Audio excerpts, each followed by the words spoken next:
Everyone's talking about streaming everything on the big screen, movies, shows, live TV. And if you're an Airtel Xstream user with a Samsung Smart TV, you've probably asked, how do I get the app on my TV? Before we dive in, quick disclaimer, this video is for educational purposes only. I'm not affiliated with Airtel or Samsung, and this guide might vary slightly depending on your TV model and software version. First, power on your Samsung Smart TV and make sure it's connected to the internet. Wi-Fi or Ethernet works the same. From the home screen, navigate to the Apps panel using your remote. This is where Samsung lists all downloadable applications for your TV. Once inside, go to the search bar at the top. It usually has a magnifying glass icon. Type in Airtel Xstream. Be careful with spelling so you get the official app.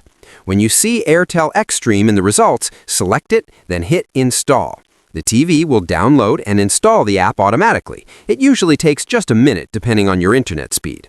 Once installed, you can open it right away or find it later on your home screen under Apps. Now here's how to get into the app and start watching.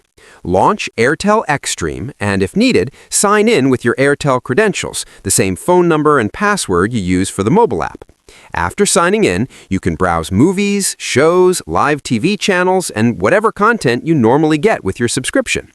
If the app doesn't show up in the Samsung App Store, it could be because your TV model or region doesn't support it yet. In that case, you might need to update the TV's software or use an external streaming device like a Chromecast or Fire TV. If this guide saved you time or frustration, mission accomplished. I'm here to help you get the most out of your tech without the guesswork. Stay tuned for more quick tips.